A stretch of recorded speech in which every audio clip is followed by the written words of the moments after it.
दोस्तों नमस्कार, मेरा नाम है अनूप आकाश वर्मा और आप देख रहे हैं द रिपोर्टर हिंदी।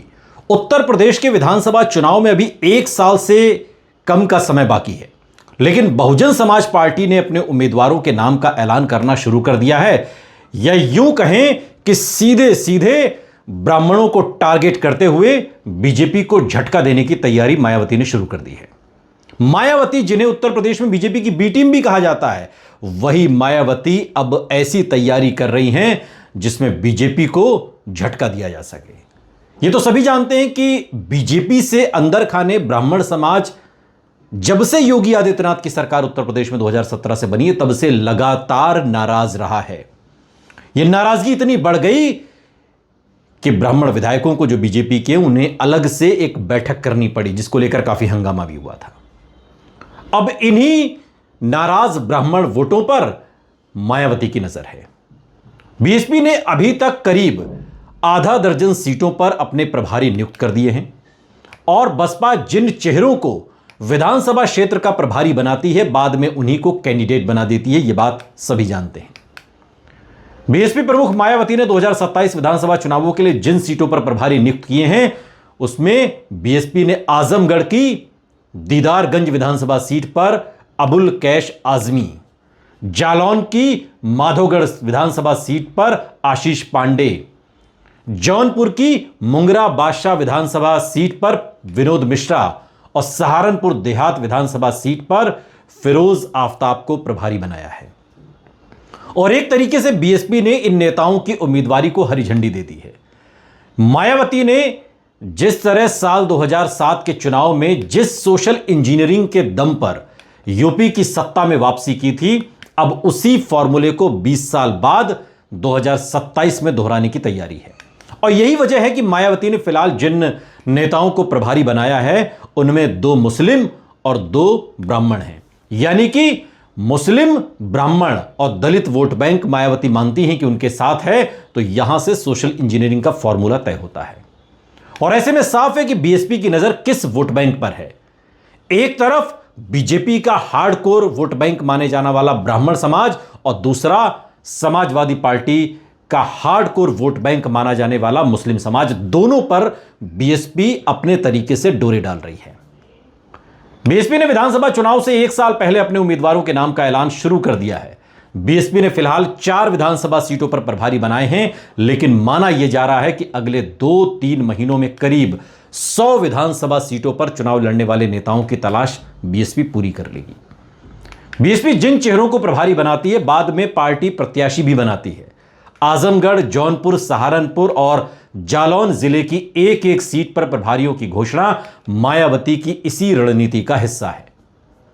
मायावती ने मिशन 2027 के लिए जो प्लान बनाया है कि प्रत्येक विधानसभा सीट पर 4-4 दावेदारों का पैनल बनाकर उनको कसौटी पर परखा जा रहा है और इन्हीं में से एक को पहले विधानसभा क्षेत्र प्रभारी और बाद में प्रत्याशी घोषित किया जाएगा। बीएसपी इस काम पर के लिए अपने वरिष्ठ नेताओं की एक पूरी टीम लगा रखी है, जिसमें पार्टी के मंडल और जोनल कोऑर्डिनेटर शामिल हैं। प्रभारी बनाने के बाद उसी को प्रत्याशी घोषित करने के लिए बीएसपी उसी विधानसभा क्षेत्र में बड़ा सम्मेलन भी करती है। उत्तर प्रदेश विधानसभा चुनाव में मायावती ने अकेले अपने दम पर चुनाव लड़ने का प्लान बनाया है और बीएसपी के प्रदेश अध्यक्ष विश्वनाथ पाल ने तो साफ कहा कि बीएसपी इस बार पारंपरिक गठबंधनों से अलग राह पर चलेगी और समय से पहले अपने कैंडिडेट घोषित करेगी। प्रदेश अध्यक्ष का यह बयान बीएसपी की पुरानी सोशल इंजीनियरिंग की रणनीति की पुनर्वापसी का संकेत देता है, जिसके सहारे 2007 में पार्टी ने प्रचंड बहुमत हासिल किया था। 2027 के लिए बीएसपी ने जिस तरह से पहली फेरिस्ट में ब्राह्मण और मुस्लिम चेहरों पर दांव लगाया, उससे साफ है कि मायावती की रणनीति क्या है। आगामी विधानसभा चुनाव के लिए बसपा संगठन और प्रत्याशियों का पैमाना तैयार किया गया है। ब्राह्मण और मुस्लिम कैंडिडेट को चुनावी मैदान में उतारकर और दलितों को संगठन के माध्यम से जोड़कर काम करने की जो योजना बनाई गई है, उससे 2007 को दोहराने की तैयारी है। बीएसपी ने 2007 में इसी दांव से सत्ता पर कब्जा जमाया था। मायावती ने 2007 में परंपरागत दलित वोटों के साथ साथ ब्राह्मण और मुस्लिम वोटों को लेकर मैदान में उतरी और इस सोशल इंजीनियरिंग ने विपक्षी दलों को चुनावी रण में धराशायी कर दिया। अब मायावती उसी फॉर्मूले को फिर से आजमाना चाह रही हैं। मायावती पिछले 3 महीने में हुई सभी बैठकों में यह बात कहती रही कि ब्राह्मण, मुस्लिम और दलित गठजोड़ के साथ वो 2027 के विधानसभा चुनाव में जाएंगी और एक बार फिर से सत्ता में पूर्ण बहुमत के साथ वापसी करेंगी। उत्तर प्रदेश की सियासत में फर्श से अर्श पर पहुंची बीएसपी का सियासी आधार 2012 के बाद से लगातार गिरा। आज लोकसभा में 0, राज्यसभा में भी अब 0 और विधानसभा में सिर्फ 1 सीट उत्तर प्रदेश में।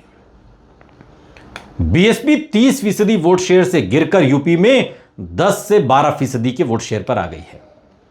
यूपी में बीएसपी एक के बाद एक चुनाव हार रही है और उसका सियासी आधार दिन ब दिन सिमटता जा रहा है। 2022 के यूपी विधानसभा चुनाव में बीएसपी को सिर्फ 1 सीट मिली और 2024 में पार्टी अपना खाता भी नहीं खोल सकी लोकसभा चुनाव में। 2027 का चुनाव बीएसपी के लिए अपनी सियासी वजूद को बचाए रखने की चुनौती है और ऐसे में मायावती कोई भी कोर कसर नहीं छोड़ना चाहती, जिसके लिए लखनऊ में डेरा जमाकर लगातार बैठक करके संगठन को सियासी धार देने में जुटी हैं। और मायावती ने इस बार के चुनाव में टिकट बंटवारे के लिए नए फॉर्मूले को तैयार किया है और उस लिहाज से ब्राह्मण और मुस्लिम को अहमियत देते हुए ओबीसी को प्राथमिकता देने की रणनीति है। और इस रणनीति के मुताबिक प्रदेश के हर जिले में 1 से 2 ओबीसी उम्मीदवारों को टिकट दिया जा सकता है। इसके अलावा यूपी के हर जिले में एक मुस्लिम उम्मीदवार उतारने की भी रणनीति है। पश्चिमी यूपी के जिलों में 2 से 3 मुस्लिम कैंडिडेट को टिकट दिया जा सकता है, जहां पर मुस्लिमों की आबादी ज्यादा है। बीएसपी की जो अंदरूनी सूत्र हैं वो ये बताते हैं कि बसपा सामान्य जाति में सबसे ज्यादा ब्राह्मणों को तवज्जो देगी, जिसकी झलक अभी तक घोषित उम्मीदवारों की फेहरिस्त में दिखाई भी दे रही है। इसके बाद उसने अपने आधार वोट बैंक दलित और मुस्लिम को टिकट देने की रणनीति अपनाई है।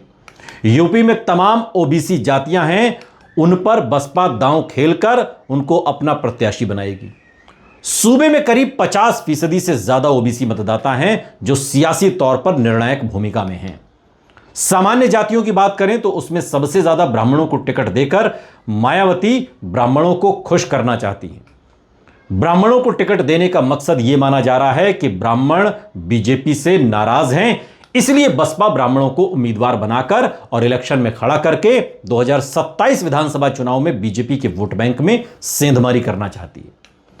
अभी तक ब्राह्मण बीजेपी के साथ खड़ा है, लेकिन विपक्षी दलों द्वारा लगातार योगी सरकार पर जो सवाल खड़े किए जा रहे हैं, ऐसे में मायावती की नजर अब उसी ब्राह्मण वोट पर है और इस तरह बीजेपी को पटकनी देने के लिए, झटका देने के लिए मायावती ने पूरी तैयारी की है। तो मुस्लिमों को उतारकर समाजवादी पार्टी के खेल को खराब करने की भी एक रणनीति मायावती ने अपने स्तर पर बनाई है, लेकिन यह कामयाब होगी क्या? क्या 2007 का फॉर्मूला 2027 में लागू होकर कामयाबी दिलाएगा क्या? क्योंकि अब तो चंद्रशेखर आजाद भी हैं, असदुद्दीन ओवैसी भी हैं, अखिलेश यादव पहले से ही हैं, मुसलमानों का वोट बैंक भी एक जगह नहीं है। मायावती क्या इसमें सेंध लगा पाएंगी? और जिस दलित वोट बैंक के सहारे ये सारी राजनीति मायावती की खड़ी है, उसकी एक जमीन तो पहले ही चंद्रशेखर ले उड़े हैं। होगा क्या उत्तर प्रदेश में? बहुत दिलचस्प ये चुनाव होने वाला है।